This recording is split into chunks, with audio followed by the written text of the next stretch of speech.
Appreciation और appreciation मतलब एक होगा बुक में गवर्नमेंट कंट्रोल करके वो डिवैल्यूएशन और रिवैल्यूएशन है। और सर ये मतलब डेप्रिसिएशन और एप्रिसिएशन अलग है। ये जब हम तीन फिक्स हमारे सिस्टम जो है एक्सचेंज रेट सिस्टम ये कवर हो जाएंगे उसके बाद कवर करेंगे, क्योंकि एक चीज है पार्ट हमारा फिक्स एक्सचेंज रेट सिस्टम का और दूसरा है फ्लेक्सिबल का। जो कल हमने करा है depreciation versus appreciation of domestic currency, directly नहीं पूछा जाता, घुमा करके क्वेश्चन देता है। उसके इंपैक्ट पूछे जाते हैं जो हमने पढ़े कि एक्सपोर्ट पे इंपोर्ट पे क्या इंपैक्ट है। वो पार्ट है फ्लेक्सिबल एक्सचेंज रेट सिस्टम जिसका नाम है घर का फ्लोटिंग एक्सचेंज रेट सिस्टम। वेराज आप जो डिवैल्यूएशन रिवैल्यूएशन की बात कर रहे हैं वो पार्ट है इसका पेग्ड एक्सचेंज रेट सिस्टम का, यानी फिक्स एक्सचेंज रेट सिस्टम का।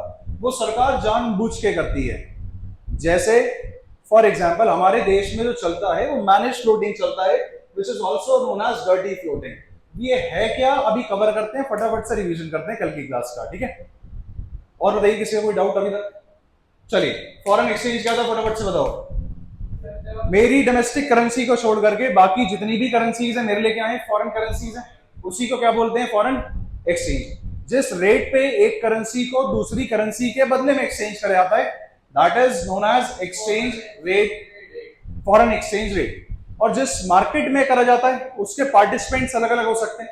मैं हो सकता हूं यानी इंडिविजुअल हो सकता है, फर्म्स हो सकती हैं, और भी अगर आप देखें आरबीआई हो सकता है या फिर बैंक्स हो सकते हैं, कमर्शियल बैंक्स वगैरह हो सकते हैं। ये सारे उसके पार्टिसिपेंट्स हो सकते हैं। जिस मार्केट में एक करेंसी को दूसरी करेंसी के बदले में एक्सचेंज करा जाएगा और जिस रेट पे करा जाएगा that market is known as foreign exchange market. Although market का मतलब हमने कल और बाइफिकेशन हमने कर लिया था कि एक्चुअल में इकोनॉमिक्स में मार्केट का मतलब है क्या। क्या मार्केट का मतलब एक्चुअल में फिजिकल प्लेस है?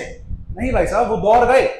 वो पुराना दौर था जहां फिजिकल प्लेस होना एक मैंडेटरी क्लॉज हुआ करता था, लेकिन आज मार्केट होने के लिए क्या चीज जरूरी है, एक बायर हो और एक सेलर हो, इन दोनों की आपस में मीटिंग हो जाए, दैट्स इट। जेरोधा का एग्जांपल दिया था मैंने, बायर सेलर की मीटिंग करा रहा है, बदले में कमीशन चार्ज कर रहा है, दैट्स इट। इसका अपना खुद का कुछ नहीं है। कंपनीज के शेयर लिस्ट हो रहे हैं, वहां पे वो ट्रेडिंग करते हैं। एक बायर है और एक क्या है, सेलर। बार्गेनिंग कर रहे हैं कि भाई 1000 रुपए पे नहीं, मैं 1100 पे बेचना चाहता हूं, मैं 1100 पे नहीं, मैं तो 1090 पे खरीदना चाहता हूं। ये बार्गेनिंग हो रही है, वहां बार्गेनिंग हो जाती है, बायर सेलर को कंप्लीट नॉलेज है। लेकिन अमेजोन पे ऐसा नहीं हो रहा था। अमेजोन क्या था, एक इंटरमीडिएट था, इंटरमीडियरी था, उसका अपना खुद का कुछ नहीं है, बदले में क्या करता है, सेलर से कमीशन चार्ज करता है, बायर से तो कुछ चार्ज ही नहीं करता। मार्केट का मतलब इसीलिए भाई बायर से क्या है, वहां डिस्काउंट होता है, बार्गेनिंग नहीं होती, वहां डिस्काउंट कूपन होते हैं, बस वो आप अप्लाई कर सकते हैं और कुछ नहीं कर सकते वहां पे। बदले में सेलर से कमीशन चार्ज करता है, खुद का उसका कुछ नहीं है, बस बायर सेलर की मीटिंग करा रहा है। इसीलिए ऐसी अर्बन ऐप का मैंने आपको एग्जांपल दिया था, एसी रिपेयर करने वाली सर्विस या एसी सर्विस करने वाली जो कंपनी है अर्बन ऐप, इसका एग्जिस्टेंस सिर्फ और सिर्फ मोबाइल एप्लीकेशन में है, दैट्स इट। इसका कोई फिजिकल ब्रांच नहीं है, कोई फिजिकल आउटलेट नहीं है, लेकिन मार्केट है। क्योंकि आज मार्केट का मतलब बदल चुका है। मार्केट का मतलब आज इकोनॉमिक्स में, मैं फिर बोल रहा हूं इकोनॉमिक्स की सेंस में, क्योंकि आप लोग इकोनॉमिक्स के स्टूडेंट्स हैं तो हमें पता होनी चाहिए बातें। मार्केट का मतलब आज कोई फिजिकल प्लेस होना मैंडेटरी क्लॉज नहीं है। ये वो दौर गए जहां फिजिकल प्लेस होना मैंडेटरी क्लॉज हुआ करता था। चलिए उसके बाद हमने पढ़ा डेप्रिसिएशन और डेप्रिसिएशन। या चलो पहले एक काम कर लेते हैं, डिमांड कब कब करेंगे फॉरेन करेंसी की और कब कब सप्लाई बढ़ेगी। ये क्वेश्चन बहुत बार आया हुआ है, 1 मार्कर से लेके 2 मार्कर तक बहुत बार रिपीट हुआ है। कई बार आपसे 2 सोर्स पूछ लेगा, कब कब सप्लाई बढ़ेगी फॉरेन करेंसी की और कब कब हम डिमांड बढ़ाएंगे फॉरेन करेंसी की। क्या क्या थे, 4 कंपोनेंट तो कॉमन थे। यूनिलेटरल, अगर हम रिसीव कर रहे हैं, फॉर एग्जांपल अगर यूनिलेटरल मुझे सेंड करने हैं बाहर अब्रॉड, गिफ्ट्स ग्रांट्स रेमिटेंस, तो मैं डिमांड करूंगा। ट्रैवल एंड टूरिज्म, मैं घूमने जा रहा हूं बाहर तो मैं डिमांड करूंगा। और क्या होगा, इन्वेस्टमेंट, मुझे कोई एसेट खरीदनी है तो मैं डिमांड करूंगा। स्पेक्यूलेशन, शेयर मार्केट में अक्सर ये वर्ड बहुत कॉमन है, स्पेक्यूलेशन मतलब शॉर्ट टर्म प्राइस मूवमेंट का बेनिफिट उठाना। रिलायंस का शेयर मान लो 1000 रुपए चल रहा था और आपका टारगेट था 1100 रुपए का, 10% ऊपर बढ़ेगा, साल में बढ़ेगा, टारगेट आपका ही था। लेकिन हुआ क्या, आपको आज खबर मिली कि रिलायंस, अखबार में ऐसा अक्सर होता था पहले, एकदम खबर आती थी कि शाम को खबर आई 4 बजे कि रिलायंस के प्रॉफिट ह्यूमंगस हुए। ऐसा प्रॉफिट जो दुनिया में किसी ने ना देखा हो, इतना बड़ा प्रॉफिट हुआ रिलायंस को, सबसे बड़ा प्रोजेक्ट उसको साइन हो गया। क्या होगा उसके शेयर के हाल अगले दिन, अपर सर्किट मार देगा। एक टर्म होती है upper circuit lower circuit, share market में आप पढ़ेंगे, बीएसटी में आप अक्सर पढ़ लेते हैं। अपना बीएसटी के जो टीचर्स हैं आपको अक्सर बता देते हैं जब फाइनेंशियल मार्केट्स आप पढ़ रहे होते हैं, क्योंकि शेयर मार्केट से रिलेटेड ही कुछ बातें सेकंड बुक में आप पढ़ेंगे अपने बीएससी की। मैं अगर आप ठीक है यहीं से कंटिन्यू कर रहे हो, मैं भी आपको ये बात पढ़ाऊंगा। अपर सर्किट मतलब एक जो मैक्सिमम लिमिट थी, शेयर जितना ऊपर जा सकता था उतना ऊपर उसने टच कर दिया। एक बार तो निफ्टी में भी लोअर सर्किट लगा था, ऐसा अक्सर होता है। इतनी नीचे निफ्टी गिर गई थी, ऐसे ही 4 जून 2024 में हुआ था, जब मोदी सरकार लोगों को दिखा कि बनी नहीं, जब आप लोगों को लग रहा था, विश्वास था कि मोदी सरकार बनेगी, और ऐसा होता हुआ जब मार्केट में दिखा नहीं, तो मार्केट के सेंटिमेंट्स जगमगा गए। शेयर कितना ही अच्छा हो, कितना ही उसकी कंपनी की कितनी सेल्स हो रही हो, कितना ही अच्छी उसकी इंडस्ट्री चल रही हो, कितना ही अच्छा शेयर होने के बावजूद भी वो क्या हो जाएगा, उस दिन अगर आपने 4 जून को खरीद लिया होता तो वो धड़ाम से नीचे गिर चुका होता। चलिए वापस आते हैं, डिमांड कब कब करी मैंने, यूनिलेटरल भेजने हैं मुझे, ट्रैवल एंड टूरिज्म, मैं अगर यहां से जा रहा हूं बाहर, या फिर इन्वेस्टमेंट करनी है और स्पेकुलेशन यानी शॉर्ट टर्म प्राइस मूवमेंट का मुझे बेनिफिट उठाना है। रिलायंस का शेयर 1000 से 1100 हो गया, एक साल का टारगेट लेके चल रहा था, लेकिन एक दिन में हो गया। अब क्या करोगे आप लोग, जिसका टारगेट ही अक्सर जो ट्रेडर होते हैं वो बेच देते हैं, जो स्विंग ट्रेडर्स होते हैं, अलग अलग टेक्निकल वर्ड्स हैं इसमें, हालांकि जो शेयर मार्केट में एंटर करेंगे उनको पता लगेगा, वो अगले दिन ही बेच देगा शेयर, उसका टारगेट पूरा हो गया ना, उसकी एक्सपेक्टेशन जो साल की थी उसको एक ही दिन में मिल गई।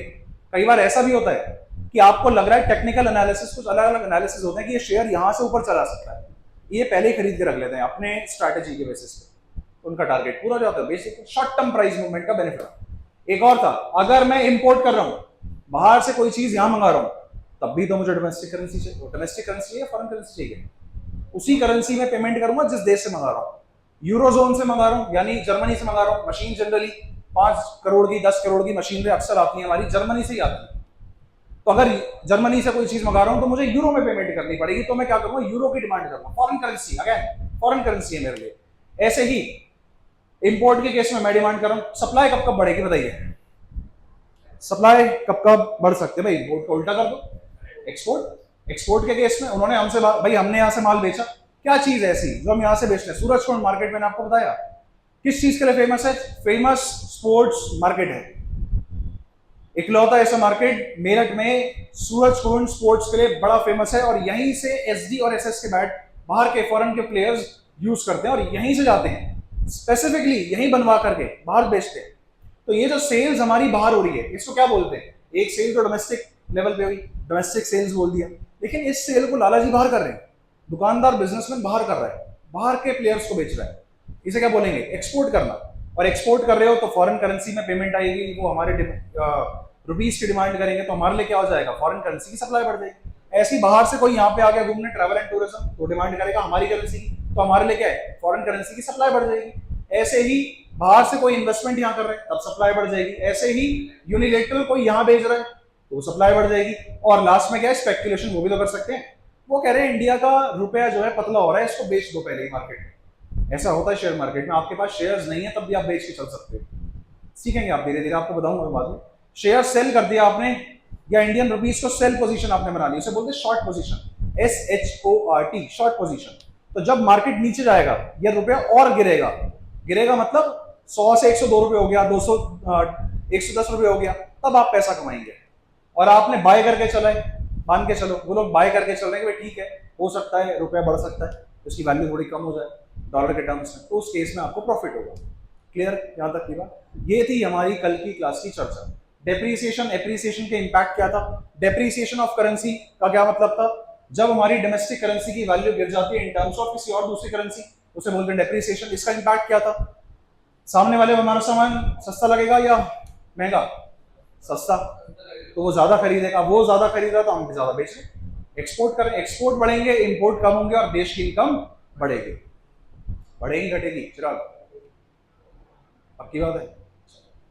ऐसे ही एप्रीसिएशन ऑफ करेंसी का क्या मतलब था, जब हमारी भारत की करेंसी, डोमेस्टिक करेंसी की वैल्यू बढ़ जाती है इन टर्म्स ऑफ किसी दूसरे करेंसी, उसको क्या बोलते हैं, एप्रीसिएशन ऑफ करेंसी। सामने वाले को हमारा सामान सस्ता लग रहा है, महंगा, आज महंगा लग रहा है, हमें सामने वाले का सामान हो सकता है सस्ता लग रहा हो, तो हम इंपोर्ट ज्यादा करेंगे, देश से ज्यादा पैसा जाएगा तो एक्सपोर्ट कम होंगे, एक्सपोर्ट कम है तो देश की इनकम भी क्या हो जाएगी, हमारी कम हो जाएगी। ये थी कल की चर्चा। आज एक नया हमारा टॉपिक स्टार्ट होने जा रहा है कि कितने लेवल के एक्सचेंज रेट सिस्टम हो सकते हैं। करें शुरू, चलिए, नया दिन, नई शाम, नई शुरुआत, और चैप्टर हमारा वही है फॉरेन एक्सचेंज रेट, लेकिन टॉपिक आज हमारा नया है कि types of exchange rate system कितने तरीके के हो सकते हैं। देखिए 3 तरीके के एक्सचेंज रेट सिस्टम है और ऐसे ही चलता है। हमारे भारत में तो खैर मैनेज फ्लोटिंग चल रहा है, बताऊंगा क्या है, इसको कल की क्लास में डिस्कस करेंगे, कुछ कल के लिए भी रखते हैं।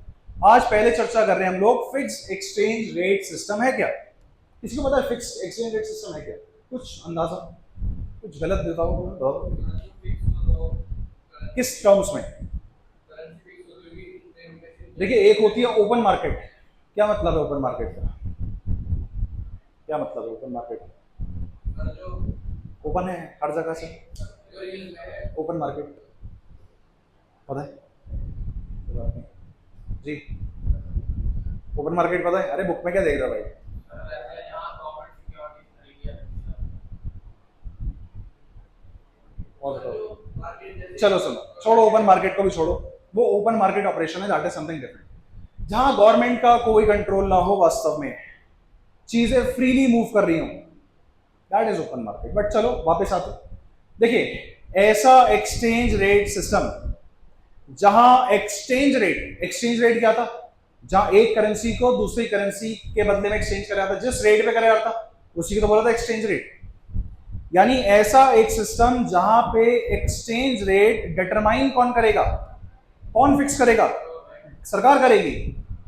ऐसा एक्सचेंज रेट सिस्टम जहां पे एक्सचेंज रेट फिक्स करा जाएगा सरकार के द्वारा, that is known as fixed exchange rate system. इसका एक और घर का नाम है पेग्ड एक्सचेंज रेट सिस्टम। इसका नाम पढ़ा कैसे वो जानते हैं थोड़ा? Pegged, PEGGED, pegged, pegged exchange rate system. देखिए सरकार कैसे फिक्स करेगी वो देखते हैं। इसकी कुछ मेरिट्स हैं, कुछ फायदे हैं, कुछ नुकसान।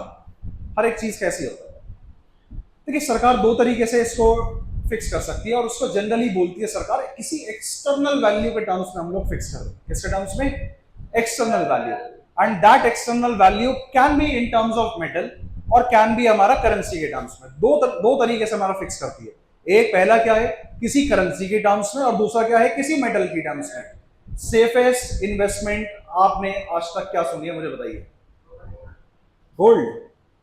गलत बोल रहे हैं, प्रॉपर्टी नहीं, गोल्ड। ठीक है, सेफेस्ट है वो भी, लेकिन जिसको कुछ नहीं पता वो क्या करता है? अरे भाई साहब गोल्ड खरीद के रख लो, FD करा दो। लेकिन गोल्ड सबसे ज्यादा, देखो सेफेस्ट प्रॉपर्टी भी है, माना स्टेबल है, लेकिन FD भी है। लेकिन FD में भी तो चक्कर है। आपने 50 लाख की FD करा दी और सोचो सरकार तो अब गारंटी दे रही है, वो कह रही है, सरकार कह रही है 5 लाख तक की FD अगर आपकी, भाई बैंक बैंकरप्ट हो जाता है, अगर मान लो SBI बैंक जिस दिन बैंकरप्ट होगा, हालांकि क्या होने का नहीं, हो गया, और आपकी 50 लाख की FD है उसके पास, तो हम आपको 5 लाख तक की गारंटी देंगे बस। आपके 5 लाख है तो 5 लाख तक की गारंटी, 10 लाख है तो भी 5 लाख तक की गारंटी, 1 लाख है तो 1 लाख की गारंटी दे रहे। हाँ 5 लाख या 5 लाख से एक्सीड कर रहा है अमाउंट तो उतने, या 5 लाख से एक्सीड अगर कर रहा है अमाउंट तो 5 लाख की 5 लाख तक की गारंटी दे रहे हैं आपको बस। सेफेस्ट है ये। हाँ सेफ है, रिटर्न्स कम। दूसरा गोल्ड, कभी ले जाओ कभी कैश करा लो, वो अलग बात है, मेकिंग चार्जेस वगैरह कटेंगे, कुछ ज्वेलरी वगैरह अगर आपने बनवा रखी है, और नॉर्मल हो तो कोई दिक्कत नहीं। क्योंकि मैंने बताया था सबसे पहले बार्टर सिस्टम के बाद क्या था, गोल्ड एक सिस्टम चला करता था, गोल्ड एक्सचेंज रेट सिस्टम। हालांकि हमने मनी एंड बैंकिंग में डिस्कस कर लिया इसको, इसीलिए गोल्ड को सबसे ज्यादा स्टेबल इन्वेस्टमेंट मानी जाता है। इसीलिए जब मेटल्स के टर्म्स में फिक्स करती है सरकार तो जनरली गोल्ड के टर्म्स में करती है, और उसको बोला जाता है पैरिटी वैल्यू। क्या बोलते हैं? Parity value. दो टर्म्स में करेगी, उसे बोलते हैं एक्सटर्नल वैल्यू। किस टर्म्स में? या तो मेटल या फिर कोई करेंसी के टर्म्स में। जब करेंसी के टर्म्स में करती है, और जनरली करेंसी कल मैंने आपको बताया था डॉलर यूज करी जाती है। करेंसी मतलब डॉलर, इंटरनेशनल ट्रेड इसी के टर्म्स में चलता है। आप देखें अगर तो डॉलर करेंसी की टर्म्स में जब कर रही है तो उसको बोलेंगे हमारा क्या? पेगिंग। और जब हमारा मेटल की टर्म्स में कर रही है, मेटल में भी कौन सा होगा? गोल्ड होगा, तो उसको क्या बोलेंगे? पैरिटी वैल्यू बोलते हैं। अब सर सरकार करेगी कैसे इसको फिक्स? मान के चलो, मान लेते हैं ऐसा, हमारे देश में 10 ग्राम गोल्ड मान के चलो 1 लाख रुपए का है।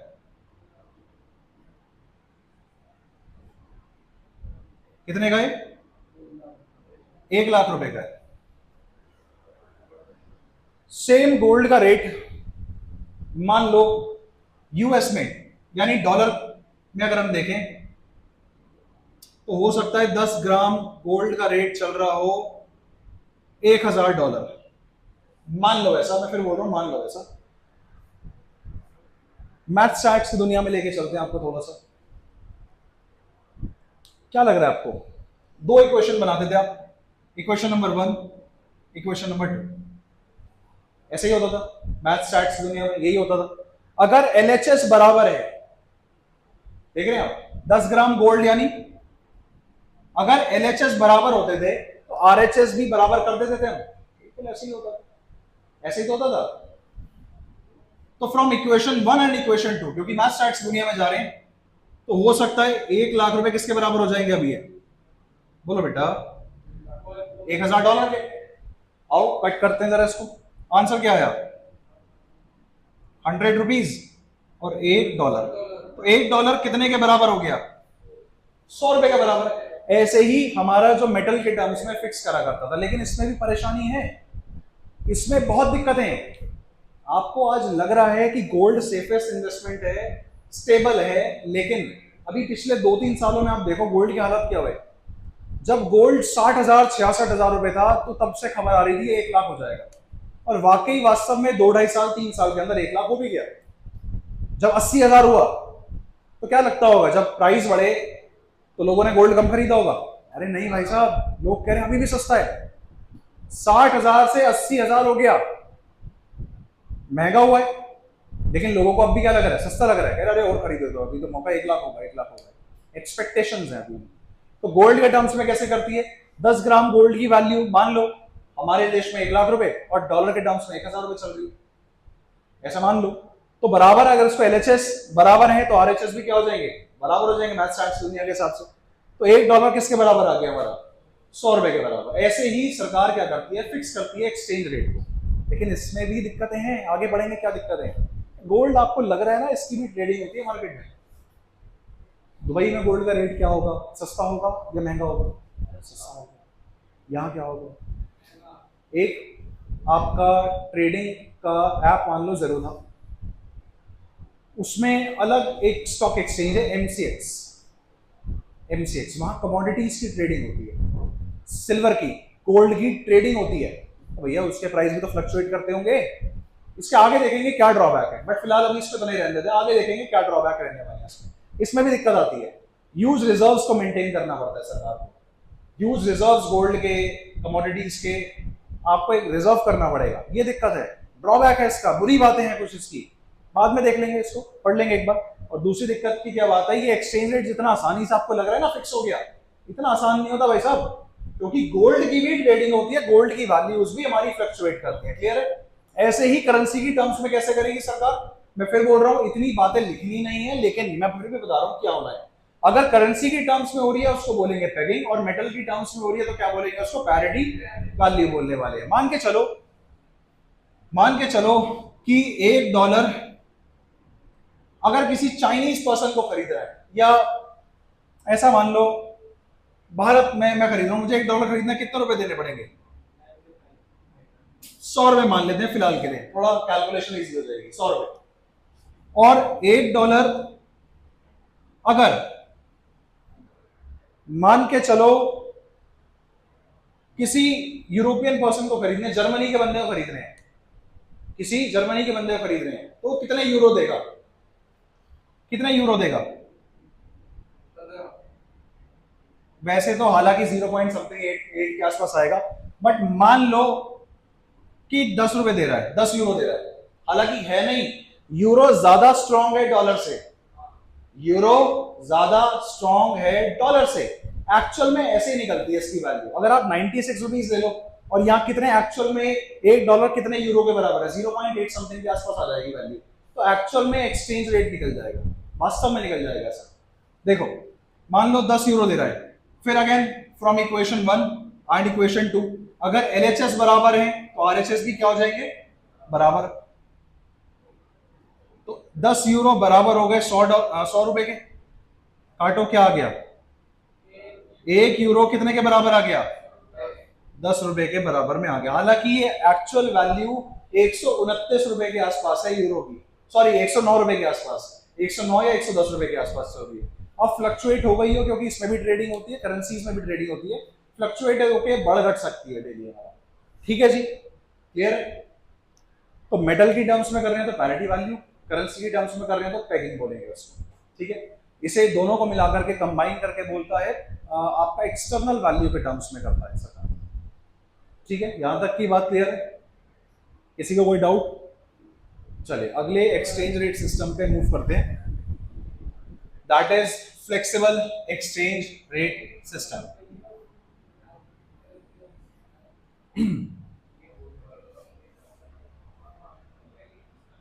क्या मतलब है फ्लेक्सिबल का? फ्लेक्सिबल का मतलब क्या है? जहां सरकार का इंटरवेंशन है वही तो चीज फ्लेक्सिबल है। सरकार आ जाती है तो भाई साहब रिजिडिटी आ ही जाती है कहीं ना कहीं, होता नहीं होता ऐसा, अक्सर हम देखते हैं। फ्लेक्सिबल एक्सचेंज रेट सिस्टम का मतलब है जहां एक्सचेंज रेट फिक्स करा जाए किसके द्वारा? मार्केट फोर्सेस के द्वारा। मार्केट फोर्सेस का क्या मतलब होता है? बोलो बेटा, पढ़ के आए हो, 2 चैप्टर आपने बड़े पढ़े हैं अपने 11th क्लास में, डिमांड एंड सप्लाई, इन्हें बोलते हैं मार्केट फोर्सेस के द्वारा। क्या यहां पे भी सरकार का इंटरवेंशन रहेगा? फ्लेक्सिबल में सरकार का कोई इंटरवेंशन नहीं रहेगा, तभी तो फ्लेक्सिबल है, ओपन ही तो है तभी तो। यानी ऐसा एक्सचेंज रेट सिस्टम जहां पे एक्सचेंज रेट फिक्स करा जाएगा market forces like demand and supply के द्वारा, that exchange rate system is known as flexible exchange rate system. इसका घर के नाम क्या है? Floating exchange rate system. क्या सरकार का कोई इंटरवेंशन रहेगा यहां पे? बिल्कुल भी नहीं रहेगा। एक्सचेंज रेट डिसाइड कैसे होगा आपके हिसाब से? डिमांड का कर्व कैसा बनता था चिराग, फटाफट से बताओ, डिमांड का कर्व कैसा बनता था? 11th क्लास में पढ़ के आए आप? ये यहां रहता था प्राइस, यानी इसको रेट बोल सकते थे, और यहां रहता था डिमांड या फिर सप्लाई यानी क्वांटिटी कह सकते हैं, एक ही बात है। बताइए डिमांड का कर्व कैसा बनता था? ये स्ट्रेट लाइन नहीं हुआ करता था जो आप बनाते थे, मैं फिर बता रहा हूं गलत बनाते थे आप। स्ट्रेट लाइन कभी नहीं हुआ करता था।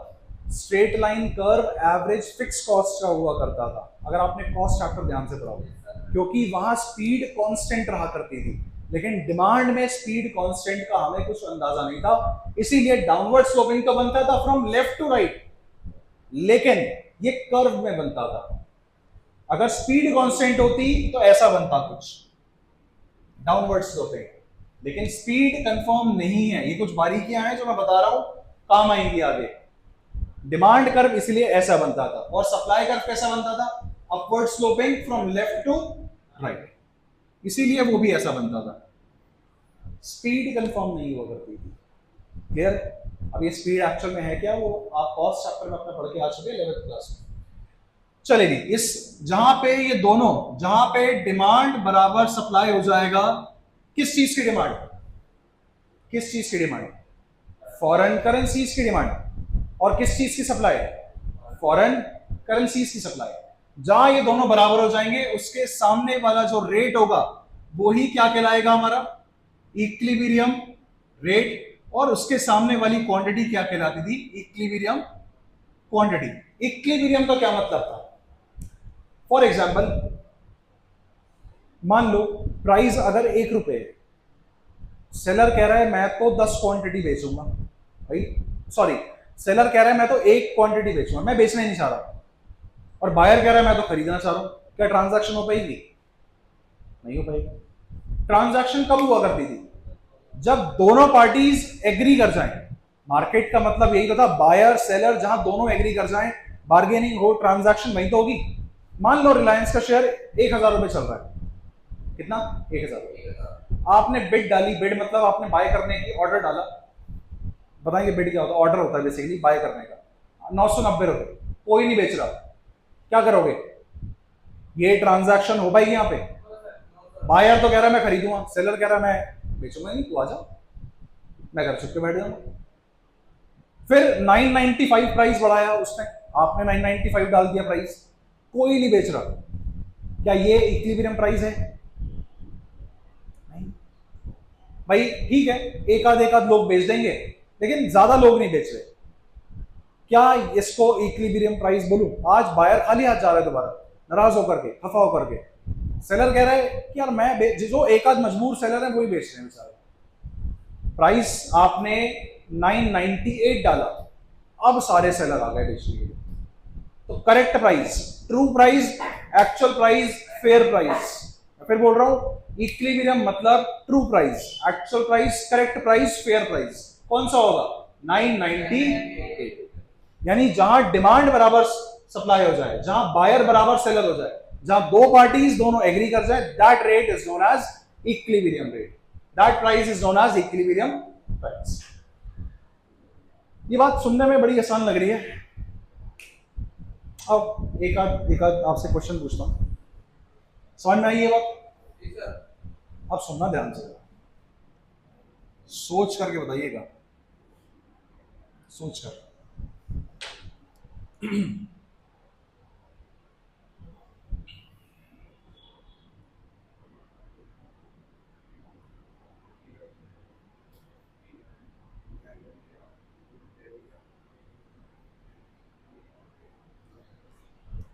सोच करके बताइएगा। सुनो बेटा, पीछे फटाफट से। डिमांड बढ़ी, क्या बोला मैंने? डिमांड बढ़ी, प्राइसेस के क्या हाल होंगे? सोच कर। डिमांड बढ़ी, प्राइसेस क्या होंगे? बढ़ेंगे, घटेंगे, सेम रहेंगे? अरे इतनी जल्दीबाजी नहीं भाई। क्यों भाई? 11th क्लास में आपने लॉ ऑफ डिमांड पढ़ा है? लॉ ऑफ डिमांड क्या कहता था? प्राइस और डिमांड, डिमांड और प्राइस कैसा रिश्ता है? इनवर्स। सोच कर बताओ। सही बात। डिमांड बढ़ी, प्राइसेस के क्या हाल होंगे?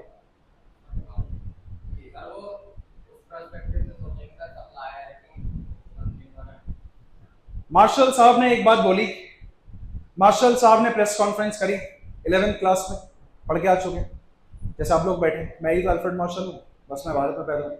मैंने बोला सुनो दो सारी दुनिया के लोगों, जब जब प्राइस बढ़ेंगे तब तब डिमांड कम होगी, और जब जब प्राइस घटेंगे तब तब डिमांड बढ़ेगी, बायर ज्यादा खरीदेगा।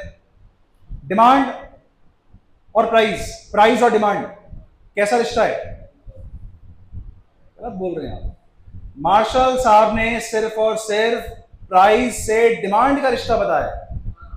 डिमांड से ये भाई साहब लेफ्ट राइट सुनो ध्यान से, इसको क्लियर करना बहुत जरूरी है। देखिए देखो, एक बार जब मैं छोटा हुआ करता था, जब मैं ऐसे ही पढ़ता था आप लोग के टाइम पे, हमारे सर यही पढ़ा रहे थे, ऐसे ही पढ़ा रहे थे मैथ्स की क्लास से। और थोड़ा मैथ्स स्टार्ट की दुनिया में वापस लेकर के चलता हूँ आपको।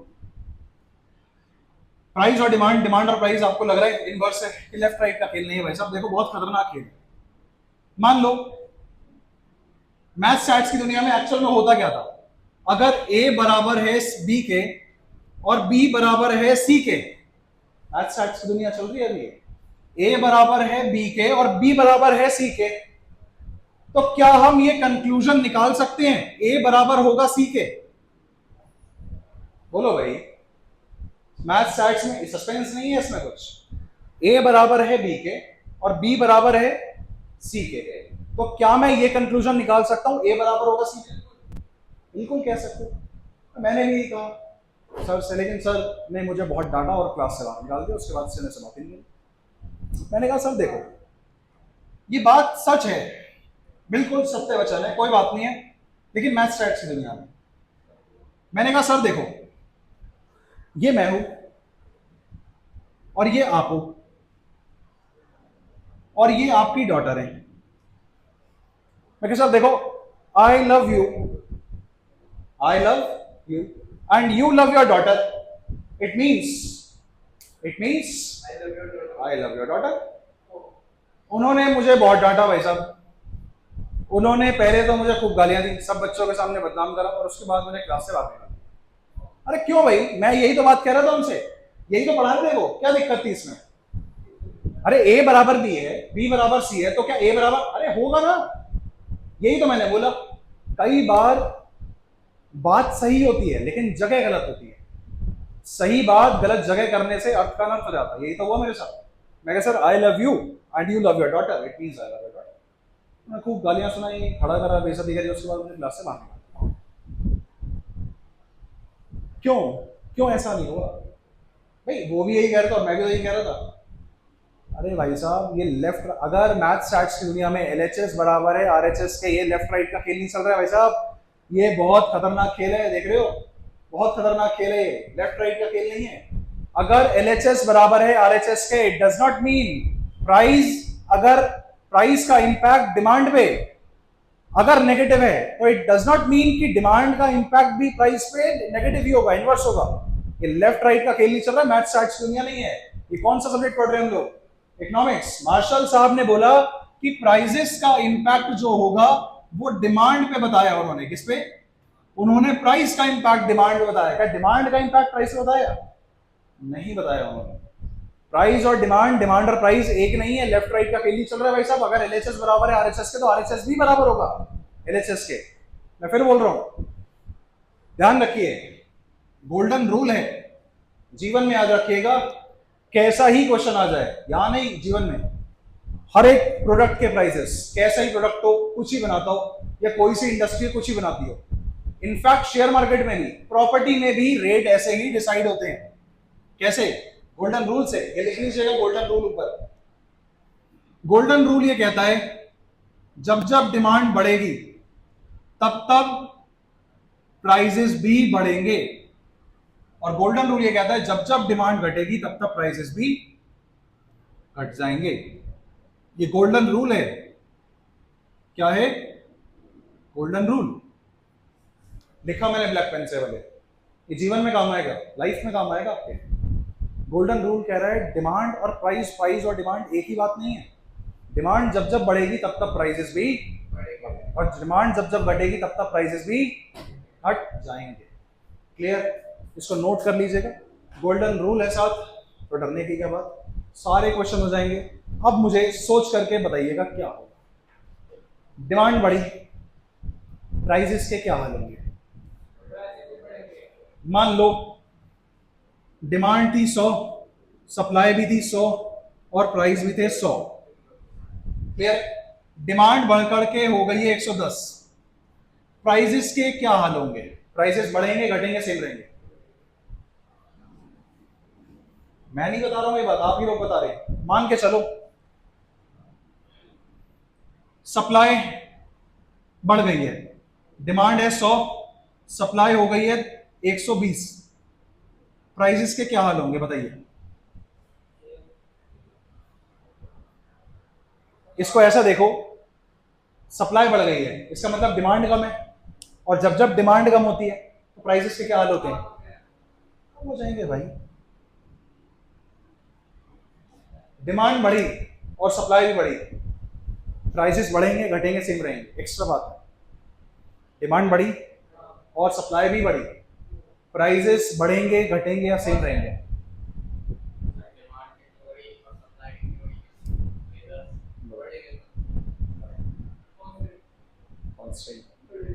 अरे भैया घर से खाली बैठे हो गया, बिल्कुल सही कह रहा है वो। डिमांड कितनी पूछोगे नहीं, मैं कह रहा हूं डिमांड बढ़ी और सप्लाई भी बढ़ी। अरे कितने से पूछोगे नहीं, घर से खाली बैठे हो गया। डिमांड बढ़ी, अगर मैं कहूं डिमांड बढ़ी 10% से और सप्लाई बढ़ी 5% से, अब क्या होगा? अब तुरंत बता दोगे कि प्राइसेस बढ़ेंगे, क्योंकि डिमांड कंपैरेटिवली ज्यादा है किससे? सप्लाई से। या सप्लाई कम है? एक ही तो बात है। तो ध्यान रखिएगा, घर से खाली आप लोग नहीं बैठे हैं। ये सारी बातें क्यों करी? अब फटाफट से आप एक बार डायग्राम्स देखते चलिए। गोल्डन रूल आप नोट कर लीजिएगा कि डिमांड बढ़ते ही प्राइसेस बढ़ेंगे और डिमांड घटते ही प्राइसेस बढ़ेंगे। कैसा रिश्ता है? डिमांड का प्राइस से कैसा रिश्ता है? प्राइस का डिमांड से नहीं।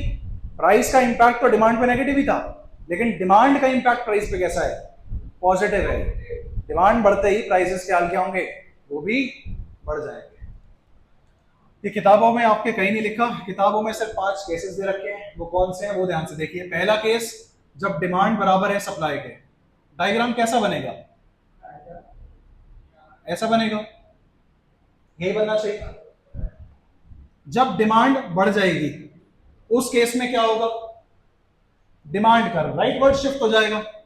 लो जी, डिमांड कर्व सप्लाई पहले इक्विलिब्रियम ये था, आज राइटवर्ड शिफ्ट हो गया, तो लो यहां हो गया। क्या होगा? प्राइसेस बढ़ेंगे या घटेंगे? डिमांड बढ़ी है, प्राइसेस बढ़ेंगे। और देखो पहले रेट क्या था? ये था। आज रेट क्या हो गया? आज ऊपर चला गया। तो प्राइसेस के क्या हाल थे?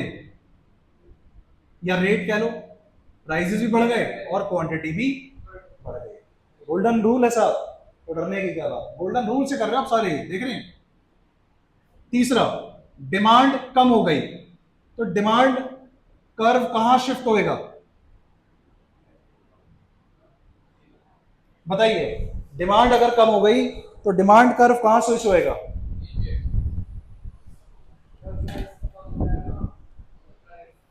लेफ्टवर्ड शिफ्ट हो जाएगा। और डिमांड जब जब कम होती है तब तब प्राइसेस के क्या हाल होते हैं? प्राइसेस भी कम हो जाएंगे। यहां पे प्राइसेस बढ़ गए थे। देखते हैं आज इक्विलिब्रियम पॉइंट क्या होगा? ये होगा क्या या ये होगा? नीचे वाला होगा। प्राइसेस घट गए और क्वांटिटी भी घट गई। गोल्डन रूल से बता रहे हैं सब बातें आपने। और देखिए एक आध केसेस और देखिए।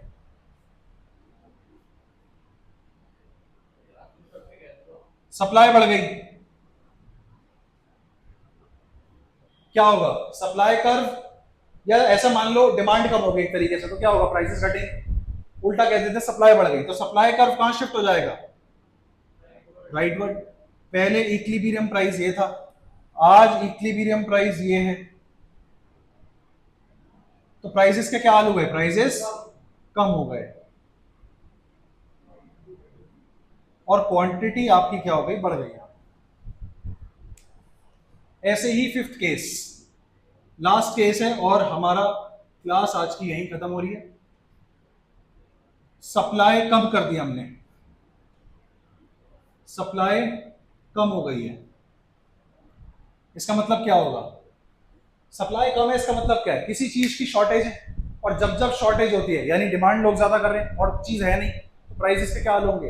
वो बढ़ जाएंगे। मान लो कल आप लोग का एग्जाम है और आप लोग को पेन से एग्जाम लिखना है, सिर्फ एक ही दुकानदार के पास पेन बचे हैं और 1 लाख लोग हैं, 1000 पेन बचे हैं और 1 लाख स्टूडेंट्स हैं, क्या होगा? 10 रुपए का पेन अगर वो 50 रुपए का भी बेचेगा तो भी आप खरीदोगे। मजबूरी है आपकी। हालांकि सेलर कई बार मजबूरी में हमारा फायदा उठा लेता, अनएथिकल है, बट होता है ऐसा। तो सप्लाई कर्व जब हमारा पीछे, तो हमारा क्या हो जाएगा? यही होगा हाल। पहले इक्विलिब्रियम ये था, आज इक्विलिब्रियम क्या है?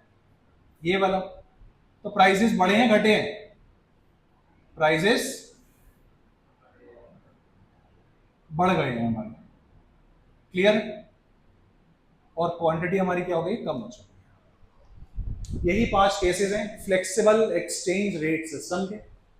बनाने को आए तो आप लिख सकते हैं जहां डिमांड बराबर सप्लाई है वो क्या है, उसके सामने जो रेट होगा वो क्या होगा? Equilibrium rate. किस चीज का? फॉरेन एक्सचेंज का। ये डिमांड किस चीज की है? फॉरेन एक्सचेंज की। सप्लाई किस चीज की है? फॉरेन करेंसी की, फॉरेन एक्सचेंज की। तो जहां डिमांड बराबर सप्लाई, वही उसके सामने क्वांटिटी कौन सी होगी? Equilibrium quantity. और उसके सामने जो रेट होगा वो क्या होगा? Equilibrium rate.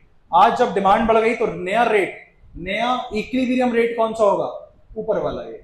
ऐसे ही डिमांड जब घट गई है, नया इक्विलिब्रियम रेट क्या होगा? ये वाला। जब सप्लाई बढ़ गई है, नया इक्विलिब्रियम रेट क्या होगा? ये वाला। और सप्लाई घट गई है तो नया इक्विलिब्रियम रेट क्या होगा? ये। क्लियर है?